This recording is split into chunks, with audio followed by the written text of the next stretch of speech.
How you doing, friends? Did you know that your feet are very, very important to God? Yeah. And I'll be honest, in this past 2 weeks, I found out that our feet are important to God for a brand new reason that I maybe never would have thought about before. But I happened to be reading the New Testament, and I was reading through a very famous book. I won't tell you which one yet. But it all of a sudden had a foot reference that I could not believe. Really. And there's something important that you need to know. Well, perhaps two things that you need to know. First up, you should never assume that you don't have anything new to learn about the Bible.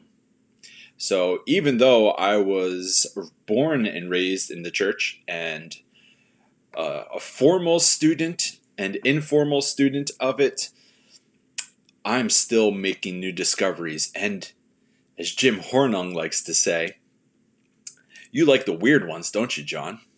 Well, it's true, but it's more than just that. I actually very much enjoy the Bible verses that we can stumble upon that change everything. And if you approach the Bible assuming that you already know everything it has to say, then you miss out on those brilliant insights that change everything. Now, that's number one. But number two, the thing that you need to know is the Bible is hyperlinked, just like a Wikipedia page, where a phrase over here might actually be a reference to a phrase over here.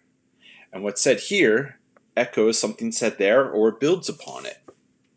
And many times in the New Testament, there are passages that reference or link back to a previous passage, especially from the Old Testament.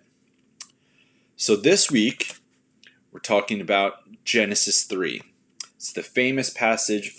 Every Christian knows it, and it has to do with when Adam and Eve make a pretty sincere mistake, and they break the only rule that was given to them. Now, Genesis 1 through 3 and even Genesis 1 through 11 are very, let's say, foundational chapters because they set up the world that the rest of the Hebrew Scriptures builds out of and on top of. But in Genesis 3, we've got this passage. I'm going to show it to you. Here we go. God has a conversation with Adam and Eve about what they had just done, breaking that one rule and eating from the tree of the knowledge of good and evil. And in the midst of that, Adam and Eve reply their own answer, and then we have this.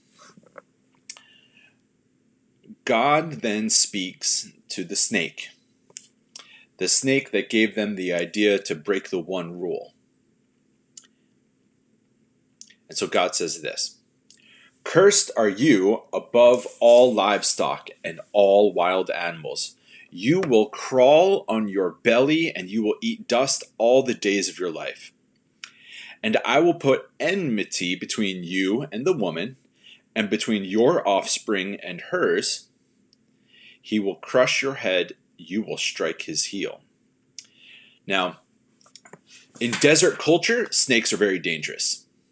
And in some cultures of the world, the only good snake is a dead snake, because some snakes can be deadly, right? Now, there's something at the very end of this. It says, "He will crush your head, you will strike his heel." The Christian tradition has for a long time seen that as kind of a forward-looking statement towards someone is going to come who is going to crush the head of a snake with the heel of his foot. Okay, I guess that's one way of killing a snake. Well, but then it says, "And you will strike his heel." You will bite him as well. Now, Christianity over time has come to understand this as Jesus. That Jesus plays an important part of stomping on the head of evil, crushing it, but also that evil is going to take a pretty big bite. And we understand this as maybe an analogy, a forward-looking one that hints towards Jesus being crucified. But what about your feet? My feet? Well, I'm glad you asked, because as I was reading through the New Testament, I came to this brilliant book called Romans. And Romans is a letter that Paul, the apostle, wrote to the church in Rome. It's 16 chapters. It builds to a crescendo of an argument that I think hits its high point in chapter 8 when it says nothing can separate us from the love of God. And then there's some more conversation from 9 to 11. And then from 12 to the end, it's about how do we live, knowing that nothing can separate us from the love of God. And then in chapter 16, I found this 2 weeks ago. And it's a verse that, guess what? It is like a hyperlink. You click on this link and it takes you back to here. Ready? The God of peace will soon crush Satan under your feet. What is going on here? The Apostle Paul is saying something very deep and profound, and he's echoing back to something stated in Genesis 3. Now, Christian tradition has always held that Jesus is the one that stomps on evil. Jesus is the one who overcomes the power of sin and hell and death and all of these things. However, what's Paul doing here? Because he says that the God of peace will soon crush Satan under your feet. Paul isn't speaking to Jesus, he's speaking to the church in Rome. That leads me to think that at least for the Apostle Paul, we're supposed to follow in the footsteps of Jesus and step in some very deep and profound way on sin and hell and death. And these things will soon be trampled under our feet. Our feet are important to God. Now, it's also in Romans that we hear the phrase that our feet are wonderful. Blessed are the feet that carry the good news to other people. But I would like to take one extra statement here.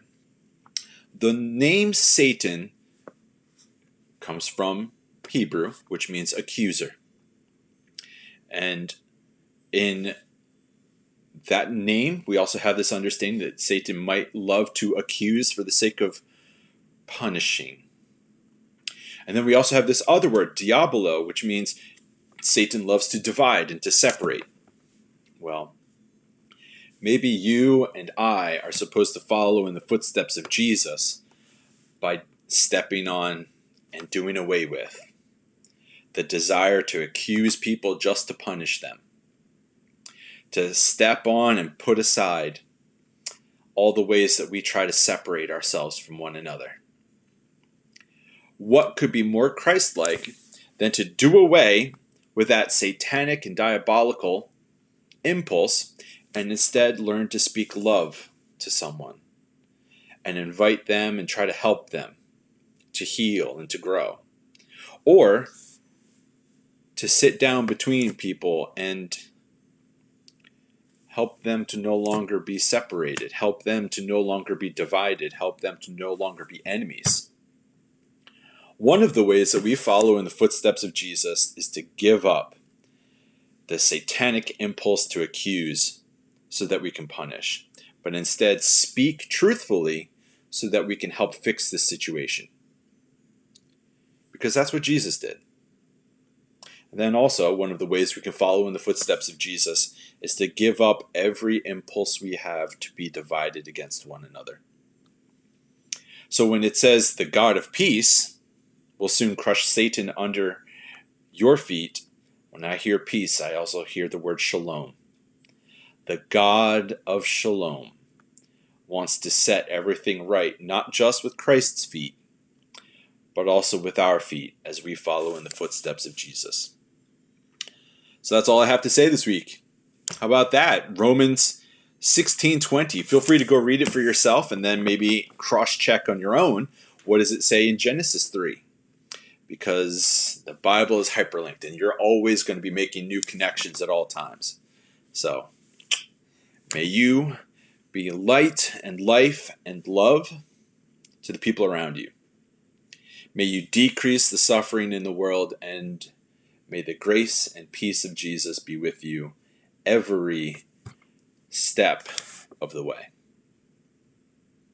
Amen.